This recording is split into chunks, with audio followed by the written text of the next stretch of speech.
எல்லோருக்கும் வணக்கம். சில பேர் நினச்சிக்கிட்டு இருப்பாங்க கல்யாணம் பண்ணிட்டு அப்புறமா சாதனை பண்ணலாம் அப்படின்ட்டு. ஆனால் கடைசியில் பார்த்தா கல்யாணம் பண்ணிட்டு அதில் வர்ற பிரச்சனையை சமாளிக்கிறதே ஒரு மிகப்பெரிய சாதனை ஆகிடும். அது மாதிரி தான் ஷேர் மார்க்கெட் இப்போ உச்சத்தில் இருந்ததுனாவே நம்மளுடைய போர்ட்ஃபோலியோ லாபத்துக்கு வந்துடும் அப்படின்னு நினச்சிட்டு இருப்பாங்க. அப்படி கிடையாது. ஷேர் மார்க்கெட்டில் இண்டெக்ஸை தனியாகவும் அதுக்குள்ளே இருக்கக்கூடிய ஸ்டாக்குகளை தனியாகவும் அனலைஸ் பண்ணி எடுத்திருந்தாதான் ஒரு நல்ல லாபம் அப்படின்றது இப்போதைக்கு இருக்கும். ஒரு நல்ல பங்குகளை கரெக்டாக நல்ல இடத்துல எடுக்காமட்டா மார்க்கெட் இப்போ உச்சத்தில் இருந்தாலும் போர்ட்ஃபோலியோ கொஞ்சம் நஷ்டத்தில் இருக்கிறதுக்கு வாய்ப்பு அப்படின்றது இருக்குது. ஸோ எதையுமே கணக்கு போட்டு எடுக்கணும். ஒரு எக்ஸாம்பிளுக்கு பாருங்கள், இந்த மேக்ரோடெக் டெவலப்பர்ஸ் அப்படின்ற ஷேர்லாம் நல்ல அருமையான லாபம் தான். 400 ரூபாயிலிருந்து ஒரு வருஷத்துக்குள்ளேயே 1600 ரூபாய்க்கு ஏறி ஓடி வந்திருக்கான். ஆனால் கரெக்டாக ஒரு இடத்துல வாங்காமல் கரெக்டாக ஒரு 1600 போய் யாராவது வாங்கியிருந்தாங்கன்னு வச்சுங்களேன், அப்போ அது தப்பான இடம். நல்ல ஷேர் தான் தப்பான இடம். ஒரு நல்ல ஷேர் தான் கரெக்டான இடம் அப்படின்றது யாருக்குமே தெரியாது. எல்லாமே ஒரு குத்துமதிப்பாக ஒரு அட்டெம்ப்ட் அடித்து பார்க்க வேண்டியதுதான். அந்த வகையில் இந்த மேக்ரோ டெவலப்பர்ஸ் அப்படின்றது இந்த 2 days மூவிங் ஏவரேஜை எவ்வளவோ கஷ்டப்பட்டு 3 தடவை கஷ்டப்பட்டு ஷேர் மார்க்கெட்னால உடைக்க முடியல. ஸோ அந்த இடத்துல கொஞ்சம் கொஞ்சமாக சப்போர்ட் எடுத்து மேல் நோக்கி ஏறி வந்திருக்கான். அப்போ இந்த ஷேரை வச்சிருக்கிறவங்களே என்ன நினைப்பாங்க, ஆண்டவா இவனை எப்படியாவது ஒரு 1600 கொண்டு வந்து விடு அப்படின்ற மாதிரி தான் நினச்சிக்கிட்டு இருப்பாங்க. அதே மாதிரி தான் இந்த வெஸ்ட் கோஸ்ட் பேப்பர் மில், இந்த ஷேரை வாங்கி வச்சவங்க என்ன நினைப்பாங்க, ஆண்டவா நீ மறுபடியும் மேலே வர வேண்டும், லாபத்தை தர வேண்டும் அப்படின்ற மாதிரி தான் நினச்சிக்கிட்டு இருப்பாங்க. ஏன் அப்படின்னா இதுக்கு முன்னாடி இதே மாதிரி தான் கரெக்டாக ஒரு இடம், அதாவது முதல்லயே அவன் குறித்து வச்சு காமிச்சிடறான், இந்த மாதிரி இந்த இடம் வந்தால் மேபி மேல் நோக்கி போகிறதுக்கு ஏங்க ஷேர் மார்க்கெட்டில் மொத்தமே ஒரு சில பேட்டர்ன்ஸ் இருக்குது. அதாவது அவன் கண்டபடி இப்படி பிரேக் டான்ஸ் மாதிரியெல்லாம் அவனுடைய பேட்டர்ன் இருக்காது. ஒன்றா மேலே ஏறி கீழே இறங்குற மாதிரி இருப்பான், அதையவே இப்படி போடுவான், இல்லைன்னா அதையவே இப்படி டவுன் ட்ரெண்டாக போடுவான். இதுதான் மேஜர் ட்ரெண்ட் அப்படின்றது. அப்புறம் எப்பாவது சில நேரங்களில் வந்து தொடர்ந்து ஏறிக்கொண்டே இருப்பான், சில நேரங்களில் தொடர்ந்து இறங்கி கும்பா பாட்டு பாடிக்கிட்டே இருக்கிற பணத்தை பூரா கெடுத்து விட்டுருவான். இந்த ராஜேஷ், யூபிஎல் போன்ற சில பங்குகளை தான் நான் சொல்கிறேன். அப்போ ஒரு அனுமானம் தான், ஒருவேளை இந்த வெஸ்ட் கோஸ்ட் பேப்பர் மில் இங்கே 600 ரூபா ரேஞ்சிலிருந்து எகிரிடுவானா அப்படின்ற மாதிரி பார்க்கும்பொழுது தற்போதைக்கு 625 வந்திருக்கா. தொடர்ந்து மேலே ஏறி ஒரு ஷேருக்கு 100 ரூபா ஏறிச்சுன்னா ஒரு சந்தோஷம் தான். ஷேர் மார்க்கெட்டில் சில பாவப்பட்ட ஷேர்கள்னு இருக்குது. எல்லாமே நல்லா இருக்கும், ஆனால் கீழே விழுந்துப்பான். சில ஷேர்கள் வந்து நம்மளை வாங்குறவனை பாவமாக மாற்றி விட்ரும். நீ ஏன் என்னை போய் வாங்கின, நான் யாருன்னு உனக்கு தெரியாதா அப்படின்ற மாதிரி வாங்கினதுக்கப்புறம் நம்ம பாவமாக பார்த்து முடிச்சுக்கிட்டு இருப்போம். அப்படின்னா இந்த ரிலையன்ஸ் இன்ஃப்ரா அப்படின்ற ஒரு ஷேர் ப்ரைஸ், அது என்னமோ பார்க்கறதுக்கு இந்த 5 நாட்களில் 50% ஏறின மாதிரி இருக்கும். ஆனால் கடந்த ஒரு வருஷத்தினுடைய டேட்டா அப்படின்றத எடுத்து பார்க்குறீங்க, அல்லது ஒரு 6 மாதத்தினுடைய டேட்டா அப்படின்றத எடுத்து பார்க்கிங்கன்னா அவன் 300 ரூபாயிலிருந்து கீழே 150 ரூபா போனவன் இப்போ என்னமோ 60% 70% சம்பாதிச்சு கொடுத்த மாதிரி அவன் 300 ரூபா வந்தாலும் அது பல பேர்த்த பாவம் பண்ணி விட்ட ஷேர். ஷேர் மார்க்கெட் பற்றி பெரிய பெரிய ஆளுகள், அதாவது நான் போர்ட்ஃபோலியோ மேனேஜர்ஸ் அல்லது அந்த போர்ட்ஃபோலியோ மேனேஜர்ஸ் போய் சங்கமிக்கக்கூடிய சில ஈவெண்ட்டுகளினுடைய வீடியோக்கள்ஸ் எல்லாம் நீங்கள் பார்த்துருக்கீங்களா? அதில் வந்து ஒரு தகவல் என்ன வருது அப்படின்னு பார்த்தீங்கன்னா, நிறைய பேர் கேட்குறாங்க, ஒரு மியூச்சுவல் ஃபண்டு மேனேஜர்ஸ் அவங்களையெல்லாம் பெரிய அளவில் பார்த்து கேட்கும்பொழுது, ஒரு ஸ்டாக் எடுக்கும் பொழுது என்னவெல்லாம் பார்ப்பீங்க அப்படின்னா, நம்ம பெருசாக மனசுக்குள்ள என்ன நினச்சிக்கிட்டு இருப்போம், சரி ஓகே அவங்க வந்து ஃபண்டமெண்டல்ஸ் எல்லாம் பார்த்துக்கிட்டு இருப்பாங்க, ஃபண்டமெண்டலில் பிஇ ரேஷியோ அந்த மாதிரிலாம் பார்த்துக்கிட்டு இருப்பாங்க, டெக்னிக்கல் கொஞ்சோண்டு பார்த்துக்குவாங்க அப்படின்ற மாதிரி நம்ம நினச்சிட்டு இருப்போம். ஆனால் ஃபஸ்ட்டு அவங்க என்ன பார்க்குறாங்க அப்படின்னா, சில பேர், எல்லாருமே ஒவ்வொருத்தரும் ஒவ்வொரு டேஸ்ட்டு. சில போர்ட்ஃபோலியோ மேனேஜர் ஃபஸ்ட் எடுத்தோன்னே என்ன பார்க்குறாங்கன்னா, அந்த கம்பெனி யாருக்கிட்ட இருக்குது, அதை யார் நடத்துகிறா, அப்போ அது நடத்தக்கூடிய ஆட்கள் சரியில்லைன்னா அது பக்கத்திலே போக விட்டுருவாங்க. ஸோ இந்த ரிலையன்ஸ் இன்ஃப்ரா அப்படின்ற பங்கு யாருக்கிட்ட இருக்குது அப்படின்னு பார்த்தீங்கன்னா, அனில் அம்பானி அவர்கள். அவர் பல கார்பரேட் கம்பெனிகளை வெற்றிகரமாக நடத்த முடியாமல் கும்பா பாடி விட்டவர் அப்படின்றது எல்லாத்துக்கும் தெரியும். அந்த வகையில் இந்த டிஐஸ்லாம் போய் பார்த்தீங்கன்னா அவங்களாம் அவங்களுடைய பர்சன்டேஜ் ஆஃப் ஹோல்டிங்கை குறைச்சிருக்காங்க. முதலில் 5% ஹோல்டிங் பண்ணவங்க எல்லாம் இப்போ 2% ஹோல்டு பண்ணுறாங்க. ஸோ ஷேர் மார்க்கெட்டில் இன்னொரு முக்கியமான கான்செப்ட், ஒரு ஷேர் ஏறுது இறங்குது அப்படின்றது மட்டும் பார்க்காம, ஃபண்டமெண்டல் மட்டும் பார்க்காம, அந்த கம்பெனி யார் வச்சிருக்கா அப்படின்றது ரொம்ப முக்கியம். ஸோ நம்மகிட்ட இருக்கிறதே பணம் கொஞ்சோண்டு, அதை கொண்டே ஷேர் மார்க்கெட்டில் சரிச்சு விடும்பொழுது எல்லாமே தான் பார்க்கணும். இன்வெஸ்டர்ஸ் யார், அந்த ப்ரொமோட்டர்ஸ் யார், டிஐஸ் எல்லாம் இன்ஸ்டிடியூஷன்ஸ் எல்லாம் அதில் பெரிய அளவில் ஹோல்டு பண்ணியிருக்காங்களா அப்படின்ற தகவல்களையும் நம்ம பார்த்துட்டு தான் மற்றதையும் நம்ம பார்க்கணும். அன்னே உங்களை காளைகள் மயக்கிட்டாங்க, அதனால் நீங்கள் மேலே போவீங்களா அப்படின்னு கேட்குற மாதிரி இந்த பூனவாலா ஃபின்கார்ப் அப்படின்ற ஷேர் சமீபத்தில் ஷார்ப்பாக கீழே இறங்குனா, ஆனால் அதுக்கப்புறம் தொடர்ந்து பிரேக் டவுன் ஆகலை. அது எந்த இடத்துல ஷார்ப்பாக இறங்குனா அப்படின்னா, அது 2023 இருந்த லெவல், அந்த லெவலை இன்னும் உடைக்கல. அந்த அளவுக்கு வீக்காக இல்லை போல அவன். அதனால் அவன் காளைகளினுடைய பார்வைப்பட்டு இந்த கரடிகளை விட்டுட்டு மேல் நோக்கி ஒரு 405 ஒரு 520 ரூபா வந்துட்டான்னா ரொம்ப சூப்பராக இருக்கும். இப்படித்தான் ஆப்டஸ் அப்படின்னு ஒரு கம்பெனி ஆடிக்கிட்டே இருந்தான். அப்புறம் அவன் என்ன ஆனான்னா இப்போ 361 ரூபாயில் இருக்கான். ஸோ எந்த ஒரு ஷேருமே நம்ம கீழ் ரேட்டில் பார்த்துக்கிட்டு இருப்போம், அவன் ஏறுவானா இல்லையா அப்படின்றத நம்ம பார்த்துக்கிட்டே இருப்போம். அப்புறம் ஒரு 2-3 மாதம் கழிச்சாதான் அவன் ஏறினானா இல்லையானே தெரிய வரும். அந்த வகையில் இந்த ஆப்டஸ் வேல்யூ ஹவுசிங் ஃபினான்ஸ் அப்படின்றது ஏறி வந்துட்டான். பூனாவால ஏறி வந்துட்டானா இல்லையா அப்படின்றது ஒரு 6 மாதம் கழிச்சு தான் தெரிய வரும்.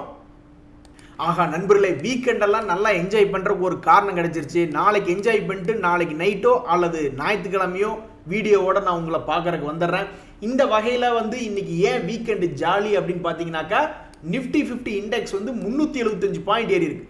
நான் விழுவது போல் கொஞ்சம் விழுவேன், ஆனால் விழுக மாட்டேன் அப்படின்ற மாதிரி நேற்று கொஞ்சம் விழுகிற மாதிரி விழுந்து அப்படி நின்றுட்டான்.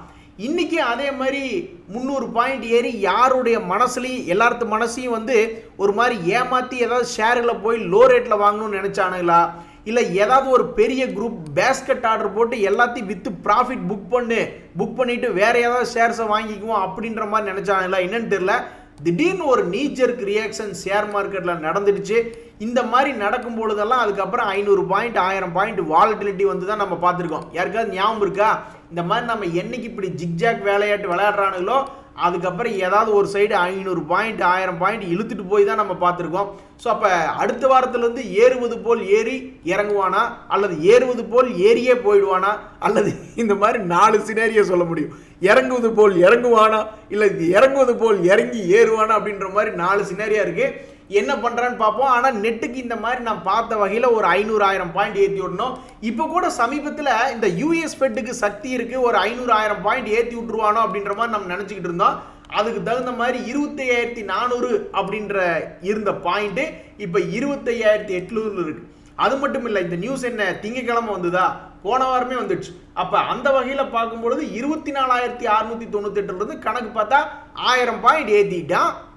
பத்தாதா? ஆக மொத்தம் 6 லட்சம் கோடி இன்னைக்கு ஷேர் மார்க்கெட்டில் ஏறி இருக்கு. ஆனால் போர்ட்ஃபோலியோவில் என்னையா ஏறி இருக்குன்னு பார்த்தா ஒன்றும் அங்கே விஷயம் இல்லை. ஸோ இண்டிவிஜுவல் ஸ்டாக்ல மட்டுமே முதலீடு பண்ணவங்களுக்கு இன்னைக்கு சிறிய ஏமாற்றம் தான். ஆனால் இண்டெக்ஸில் நிஃப்டி 50 இண்டெக்ஸு அந்த மாதிரி நிஃப்டி இண்டிசஸில் இன்வெஸ்ட்மெண்ட் பண்ணவங்களுக்கு நல்ல ஒரு வருமானம். ஏன்னா சில ஷேர்ஸ் 6000 ஷேர் இருக்குன்னா சில ஷேர்ஸ் நல்லா மேல் நோக்கி ஏறி அந்த இண்டெக்ஸிலே தூக்கி விட்டுறான். ஆனால் நம்ம கையில் இல்லாத ஸ்டாக்ஸ் இறங்கி போகுது. அதுலேயும் முக்கியமாக பட்டாசை கொளுத்தி ஒரு சந்தோஷமான குடும்பத்துக்கு நடுவில் போட்டு விட்ட மாதிரி இந்த பிஎஸ்யூ பேங்க்ஸ் ஏன் ஏற மாட்டேன்ற அவன் சந்தோஷத்தில் யார் வெடியை தூக்கி போட்டாங்கன்னு தெரியல. யாராவது ஒருத்தர் சொல்லடி போடணும்னு நான் நினைக்கிறேன். அதாவது எந்த விதமான ட்ரிகரும் இல்லை. அடுத்த மாதம் தான் இவங்களுடைய ரிசல்ட் ஒவ்வொன்றா வரப்போகுது. அப்போ ஏதாவது ஒரு ஆர்பிஐ கவர்னரோ அல்லது நிர்மலா சீதாராமன் அவர்களோ அல்லது ஏதாவது புரோக்கரேஜ் ஹவுசஸோ அனலிஸ்ட்டுகளோ ஏதாவது ஒரு சொல்லடி போட்டு பிஎஸ்சி பேங்க்ஸில் பற்றி பேசினாங்கன்னா தான் அதில் ஏதாவது ஒரு ட்ரிகர் பாயிண்ட் மேலேயோ கீழேயோ நடக்கும். அது வரைக்கும் அசமஞ்சமாக அப்படியே ஒரே இடத்துல நின்றுட்டு இருப்போம் அப்படின்ற மாதிரி இருக்கு. ஸோ இன்னைக்கு பொறுத்த வரைக்கும் நம்மளுடைய ஷேர் மார்க்கெட்டை யார் தூக்கி நிறுத்தியிருக்கா அப்படின்னு பார்க்கும்பொழுது ஐசிசி பேங்க், ஹெச்டிஎஃப்சி பேங்க், அதாவது பிரைவேட் பேங்க்குகள்லாம் நல்லா இருக்கானுங்க. பிஎஸ்யூ பேங்க்ஸுக்கு மட்டும் ஒரு கண்ணில் வெண்ணையும் இன்னொரு கண்ணில் சுண்ணாம்பும் இந்த ஷேர் மார்க்கெட் வச்சு விட்டுருக்கு. இனி என்ன ஆக போகுதுன்னு தெரியல. எதுக்கு இது பிஎஸ்யூ பேங்க்னு எழுதி வச்சிருவோம், நாளைக்கு இதில் வெண்ணெய் வச்சு விட்டாங்கன்னா திங்கக்கிழமை அன்னைக்கு வெட்டிச்சு செதறணுமா. பிஎஸ்யூ பேங்க்ஸ் எல்லாம் 10%, 15% திங்கக்கிழமை அப்படி இருந்தால் எப்படி இருக்கும்? ரொம்ப சந்தோஷமா இருக்கும். நண்பர்களே, இந்த சமயத்தில் உங்களுக்கு தெரியாதுல்ல, ஷேர் மார்க்கெட்டினுடைய உண்மை என்னன்னா, அந்த ஷேர்ஸ் நம்ம வாங்கினது இறங்கிடுச்சுன்னா யாராக இருந்தாலும் ஒன்றா ஸ்டாப் லாஸ் போட்டு வெளியே வரணும். இல்லைன்னா ஏவரேஜ் பண்ணுறவங்களால மட்டும்தான் சக்ஸஸ் பண்ண முடியும். இல்லைன்னா 3 வருஷம் கழிச்சு நீங்கள் வாங்கின ரேட்டு தான் வந்திருக்கும், அப்பாடா நட்டமில்லைன்னு நீங்கள் நினைப்பீங்க. ஆனால் 3 வருஷம் தண்டமாக போயிடும். அதனால் ஷேர் மார்க்கெட்டு யாருமே வாங்கின உடனே அது குப்புன்னு ஏறுற விஷயம் கிடையாது. அவன் நீட்டி படுத்து ஏதாவது ஒரு ஜிம்னாஸ்டிக் பண்ணி தான் மேலே வருவான். அதுக்கு தகுந்த மாதிரி ஏவரேஜ் பண்ணுறதுக்கு பணமோ அல்லது ஸ்டாப் லாஸ் போடக்கூடிய மனதைரியமோ உங்களுக்கு இருந்தால் தான் இந்த ஷேர் மார்க்கெட் ஒத்து வரும். நண்பர்களே, நிறைய சந்தோஷமான செய்திகளை எடுத்துகிட்டு வந்திருக்கேன். அதாவது இந்த கான்கார்ட் பயோ அப்படின்ற ஷேர் இன்னைக்கு ஆல்மோஸ்ட் 15% ஏறி சந்தோஷத்தை கொடுத்துருக்கு. இந்த ஒரு வருஷத்தினுடைய லோ ரேட்டுன்னு பார்த்தீங்கன்னா 1000 ரூபா, இப்போ இருக்கிற ரேட்டுன்னு பார்த்தீங்கன்னா 2591 ரூபா. இந்த ஒரு வருஷத்துக்குள்ளே நம்மளை எத்தனையோ பேர் பயமுறுத்தி விட்டுருப்பாங்க மார்க்கெட் கும்பா அப்படின்ட்டு. ஆனால் எத்தனையோ சாதனைகளை தாண்டி நிறைய ஷேர்கள் இன்னைக்கு உச்சத்துக்கு வந்திருக்கு, மார்க்கெட்டினுடைய ஹையை ஒட்டி விளையாண்டுக்கிட்டு இருக்கு. அதே மாதிரி இந்த மேக்ஸ் ஹெல்த் ஷேர், இந்த ஷேரை வச்சிருந்தோம்னா இந்த வருஷத்துல எந்த ஒரு பாயிண்ட்லையுமே நஷ்டம் இல்லை அப்படின்ற மாதிரி இந்த வருஷம் பூரா மேலே வந்து கடைசியில் இப்போ இருக்கிற பாயிண்ட்டும் மேல் நோக்கி இருக்கு. இன்னுமே ஒரு சந்தோஷமான நியூஸ் இருக்கு. அதாவது டிஏ இந்தியா அப்படின்ற ஷேர் சமீபத்தில் அவனுடைய முக்கியமான சப்போர்ட் லெவல், அதாவது பிரேக் டவுன் ஆகாமல் அவன் வந்து தொட்டு தொட்டு விளையாண்டுக்கிட்டே இருந்தான். இந்த ஒரு வருஷமாக எந்த இடத்துலையுமே பிரேக் டவுனே ஆகலை. அதே மாதிரி இந்த தடவை என்ன பண்ணிட்டான், திடீர்னு 3800 ரூபாயிலிருந்து ஒருவேளை 4800 ரூபா போயிடுவானான்னு பார்த்துக்கிட்டு இருந்தாக்கா ஒரே நாளில் 300 ரூபா மேல் நோக்கி ஏறி வந்துட்டான். ரொம்ப சந்தோஷம். இந்த சமயத்தில் இன்னொரு செய்தி இருக்கு. அதாவது ஆக்சன் கன்ஸ்ட்ரக்ஷன் எக்யூப்மெண்ட் அப்படின்ற ஒரு ஷேர், இந்த ஷேர்னுடைய இண்டஸ்ட்ரி பியும் ஸ்டாக் பியும் ஒன்னாவே இருக்கு.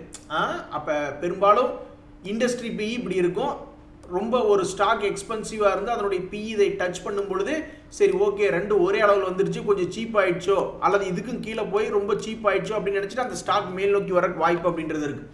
ஆனால் இப்போ பார்த்தோம்னாக்க இந்த ரெண்டு ஸ்டாக் பியும் இண்டஸ்ட்ரி பியும் இப்போ ஒரே இடத்துல இருக்கு. ரெண்டு பிரிஞ்சு போகணும். அதாவது ஒன்றா இந்த ஷேர் வந்து மறுபடி திரும்பி பவுன்ஸ் பேக் ஆகணும், இல்லைன்னா கீழே கும்பா பாடணும். கும்பா பாடணும்னா அது ஒரு நஷ்டகரமான கம்பெனியாக இருக்கணும். ஆனால் இவன் என்னடானா நஷ்டகரமான கம்பெனி இல்லை, 80 கோடியில் ஆரம்பித்து இப்போ 345 கோடி போய்கிட்டு இருக்கான். இவன் இருக்கக்கூடிய செக்டரும் பார்த்தோம்னாக்கா manufacturing and marketing of hydraulic mobile cranes அந்த மாதிரி செக்டரில் இருக்கான். பெரிய பெரிய முதலீட்டாளர்கள் ஏதாவது பணம் போட்டு வச்சிருக்காங்களான்னு பார்த்தா எஃப்ஐஸும் கொஞ்சம் போட்டு வச்சிருக்காங்க. ஸோ இவன் ஜம்ப் அடிப்பானா இல்லை இங்கிருந்து கீழே விழுவானா அப்படின்றது தெரியல. ஜம்ப் அடிக்கிற மாதிரி இருந்தாக்க இவனுடைய பலகை ஆல்மோஸ்ட் 1600 ரூபா ஏறி வரணும், ஒரு ஷேருக்கு 200 ரூபா ஏறி வரணும். நண்பர் ஒருத்தர் கேம்பஸ் ஆக்டிவேர் அப்படின்ற ஷேரு பிரேக் அவுட் ஆயிடுச்சு அப்படின்ற மாதிரி சொல்லிட்டு இருந்தாரு. நான் நினச்சிக்கிட்டு இருந்தேன் இது வந்து ஒரு செருப்பு செக்டர், சமீபத்தில் குரோத்தே ஆகாத ஒரு செக்டர் என்ன அப்படின்னு யாராவது கேட்டாங்கன்னாக்கா இந்த செருப்பு செக்டர் தான் யாராக இருந்தாலும் சொல்லுவாங்க. ஏன்னா அதில் ஒன்றும் பெருசாக மூவ்மெண்ட் இல்லாமல் இருந்தது.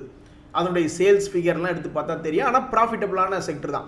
இந்த சமயத்தில் ஒரு சுவாரஸ்யமான விஷயம் என்ன நடக்குது அப்படின்னு பார்த்தீங்கன்னா, ஷேர் மார்க்கெட்டில் ஒரு ஷேர் ரொம்ப லோ லெவல்ல இருந்து பிரேக் அவுட் ஆகுதுன்னு வச்சிங்களேன், அப்போது ரொம்ப வேகமாக அவனுடைய பழைய ஹையை நோக்கி வருவான். 640 அப்படின்ற மாதிரி வருவான். இது நீங்கள் எத்தனையோ ஷேர்களை பார்த்துருப்பீங்க. அப்போ இந்த செருப்பு செக்டர் வந்து என்ன ஆயிருக்கு அப்படின்னு பார்த்தீங்கன்னாக்கா ஆல்மோஸ்ட் இப்போ 357 ரூபாயில் இருக்கா. பழைய ஹையெல்லாம் அதாவது 2023 இந்த ஹையை உடச்சிக்கிட்டு அப்படியே செங்குத்தாக மேலே வந்துக்கிட்டு இருக்கான். அப்போ இந்த டெக்னிக்கல் வந்து ஒரு குரோத் ஆகாத ஒரு செக்டரோட போட்டி போட்டு இவனை மேல் நோக்கி 640 ரூபா எடுத்துகிட்டு வர போதா, அல்லது ஒரு ஸ்லோவான செக்டர் பிரேக் அவுட் எல்லாம் என்ன ஆனாலும் அவனை மறுபடியும் கீழே புதகுழிக்குள்ளே தள்ள போகுதா அப்படின்றது ரொம்ப சுவாரஸ்யமான விஷயம். இதை நாம் பார்க்கறதுக்கு ஆல்மோஸ்ட் இன்னொரு 6 மாதம் பொறுத்துக்கிட்டு இருக்கணும். என்ன முடிவு அப்படின்றது 6 மாதம் கழிச்சு தான் தெரியும். HDFC பேங்க் நீங்கள் ஏன் எங்களை மோசம் செய்தீர்கள் அப்படிங்கிற மாதிரி இந்த HDFC பேங்க்கினுடைய மூவ்மெண்ட், ப்ரைஸ் மூவ்மெண்ட் அப்படின்றது இப்படி ஏறி இறங்குற மாதிரி தான் இருக்குது பெரும்பாலும். அதுலேயும் வந்து முக்கியமாக ஒரு பெரிய சப்போர்ட்டில் வந்து தொட்டிருக்கான். இப்போ 2024 கூட 1400லேருந்து 1700 ரூபா போனவன் பெரும்பாலும் கீழே இறங்குறான். ஒவ்வொரு முறையும் 2022 கணக்கெடுத்து பார்த்தீங்கன்னா அவன் இறங்குறான். அப்படி இறங்கக்கூடிய பங்கு, ஷார்ப்பாக கீழே இறங்கக்கூடிய பங்கு ஒரு நல்ல சப்போர்ட் அப்படின்றது வந்து தொட்டுட்டு சம்பாரிச்சு கொடுக்கறதுக்கு ஒரு வாய்ப்பு தந்துக்கிட்டு இருந்தான் ஒவ்வொரு வருஷமும். ஆனால் இந்த முறையும் அதே மாதிரி தொடுவான் அப்படின்ட்டு பல பேர் அதை பார்த்துக்கிட்டு இருந்தாங்க. ஸ்மார்ட் மணி கான்செப்டில் 1400 ரூபா வந்து அருமையான ரேட்ரா, அல்லுடா அப்படின்ற மாதிரி வந்துக்கிட்டு இருந்தாங்க. அவங்களையெல்லாம் ஏமாற்றி விட்டுட்டு பாதியிலே யூட்டர்ன் போட்டு இன்னைக்கு மேலே வந்துட்டான். அம்பியிலிருந்து அந்நியனாக மாறப்போவது யார் அப்படின்னா நான் தான் அப்படின்ற மாதிரி இந்த மாருதி வந்து உட்கார்ந்துருக்கான். அதாவது சமீபத்தில் இந்த 2024 மே மாதத்துலேருந்து பார்த்தோம்னா அந்நியன்லேருந்து திடீர்னு அம்பியா மாறி கீழே வருவான், அப்புறம் மறுபடியும் அம்பியிலிருந்து அந்நியனா மாறிடுவான். இப்படியே தான் பண்ணிக்கிட்டு இருந்திருக்கான். இந்த முறையும் என்ன பண்ணிட்டான்னா 12,000 வந்துட்டு அது கீழே உடஞ்சி கீழே போயிடுமா அப்படின்ற மாதிரி பார்த்துக்கிட்டு இருந்தாக்கா 600 ரூபா ஏறி போயிட்டான். நண்பர்களே, எத்தனையோ ஐபிஓ ஷேர்கள் நம்ம பார்க்குறோம், அவன் லிஸ்ட் ஆனதுக்கப்புறம் அப்படியே ஃபாலோ ஆகிறான், அப்புறம் மறுபடியும் பிக்கப் ஆகி மேல் நோக்கி போகிறானுங்க. அப்போ இந்த டாட்டா பங்கு, டாட்டாவினுடைய டாட்டா டெக் அப்படின்ற பங்கு 1400 ரூபா ரேஞ்சிலிருந்து 950 வரைக்குமே போயிருப்பான் போல. அதுக்கப்புறம் அங்கிருந்து இப்போ 1100ன்னு பிக்கப் ஆகி மேலே வந்திருக்கான். இது பத்தாது, நீ ஒரு டாட்டாவின் வாரிசு, அது மாதிரி நீ 1400 வந்ததுனா தான் நீ ஒரு நல்ல ஐபிஓ அப்படின்ற மாதிரி இருக்கு. என்னைக்கு 1400 வருவான்னு தெரியல. நான்லாம் பல ஐபிஓக்கள் பார்த்துருக்கேன். இந்த எல்ஐசி ஐபிஓ அவன் போயிட்டான் கீழே, அதுக்கப்புறம் அவன் மறுபடியும் ரெக்கவரி ஆகி மேல் நோக்கி வந்தான். அது மாதிரி இந்த டாடா டெக்னாலஜிஸ் ஐபிஓ கூடிய விரைவில் 1400 வந்துச்சுன்னா இந்த ஷேரை வச்சிருக்கிறவங்களுக்கு ஒரு சந்தோஷம் வரும். இந்த ஷேர் இந்தியா அப்படின்ற ஒரு ஷேர் இதுக்கு முன்னாடி நல்லா சமத்து குழந்தையா இருந்தது, இப்போ ரொம்ப குறும்பு பண்ணிக்கிட்டு திரியிறான். அதாவது 0.56% டிவிடெண்ட் கொடுக்கக்கூடிய நல்ல பங்கு தான், கடன் அவன்கிட்ட கம்மியாக தான் இருக்குது. அதே மாதிரி இண்டஸ்ட்ரி பியும் அவனுக்கு ரொம்ப கம்மியாக தான் இருக்குது. இவனோட இன்ட்ரின்சிக் வேல்யூ 800 ரூபா வரைக்கும் இருக்கலாம் அப்படின்ற மாதிரி ஒரு ஃபண்டமெண்டல் காட்டுறாங்க. இதெல்லாம் அதனுடைய ப்ராஃபிட்டை பொறுத்து தான். அடுத்த வருஷம் கும்பா ப்ராஃபிட் கொடுத்தானா அப்புறம் இது குறைஞ்சி போயிடும். இந்த சூழ்நிலையில் வந்து நம்ம பார்க்கும் பொழுது இவனுடைய விலை ஆல்மோஸ்ட் 400 ரூபா ஹை இருக்குது, இப்போ 320 ரூபா இருக்குது. இதுக்கு முன்னாடிலாம் நம்ம பார்த்தோம்னா ஒரு நல்ல அழகிய சமத்து குழந்தையா இருந்து 150 ரூபாயிலிருந்து 400 ரூபா சம்பாரிச்சு கொடுத்துருக்கான். இப்போ வந்து ஒரு 2-3 மாசமா கீழே படுத்தே கிடக்கிறான். சீக்கிரம் 400 ரூபா வந்துச்சுன்னா ரொம்ப சந்தோஷம். நண்பர்களே, ஷேர் மார்க்கெட்டில் எல்லா பப்ளிக் ஷேரும் ஃபோக்கஸ் பண்ணி எடுக்க மாட்டாங்க. ஏன்னா சில ஷேர்ஸ் எல்லாம் விலை அதிகமாக இருக்கும் அல்லது அதனுடைய செக்டர் டிஃப்ரெண்ட்டாக இருக்கும். இதெல்லாம் ரொம்பவுமே அரிதான நண்பர்கள் தான் எடுப்பாங்க. அந்த வகையில் இந்த சோலார் இண்டஸ்ட்ரீஸ் ஷேர் யார் வச்சிருக்காங்கன்னு தெரியல. ஆனால் இந்த சோலார் இண்டஸ்ட்ரீஸ் சமீபத்தில் 13,000 ரூபாயிலிருந்து கீழே இறங்கி வந்துடுச்சு. அப்போ மார்க்கெட் ஏறி வந்துட்டு இருக்கக்கூடிய இந்த சூழ்நிலையில் இந்த சோலார் இண்டஸ்ட்ரீஸ் வச்சிருக்கிறவங்க என்னென்ன எதிர்பார்ப்பாங்க? சரி 11,000லேருந்து ப்ளீஸ் 13,000 வாயேன் அப்படின்னு தான் நினைப்பாங்க. அப்படி வந்துருச்சுன்னா ரொம்ப சந்தோஷம். நண்பர்களே, ஹோட்டல் சம்மந்தப்பட்ட பிஸ்னஸில் இருக்கவங்ககிட்ட பேசிகிட்டு இருக்கும்போது என்ன சொன்னாங்கன்னா, இந்த ஆயுத பூஜை அப்படின்ற மாதிரி ஆரம்பிச்சிட்டாவே ஒரே ஃபெஸ்டிவல் சீசன் தான் போங்க. அப்படியே ஒரு 4-5 நாள் ஒட்டுக்க லீவ் வரும். ஆயுத பூஜை, கிறிஸ்துமஸ், அப்புறம் அந்த தீபாவளி, கார்த்திகை நோம்பி, அப்படி இப்படி, அப்புறம் பொங்கல், நியூ இயரு, அப்படியே தொடர்ந்து விடுமுறையாக வரும். சேர்ந்து ஒரு 2 நாள் 3 நாள். அந்த சமயத்தில் புக்கிங்ஸ் எல்லாம் நல்லா இருக்கும் அப்படின்ற மாதிரி சொல்லிட்டு இருந்தாங்க. அப்போ இந்த ஒண்டர்லா ஹாலிடேஸ் அப்படின்ற ஷேர் பாவம், அதை வாங்கி பல பேர் மனசு நொந்து போயிருப்பாங்க. இப்போ பார்க்கும்பொழுது அது ஆல்மோஸ்ட் 200 days மூவிங் ஆவரேஜை சுற்றியே மேலையும் கீழே இறங்கிக்கிட்டு இருக்கான்.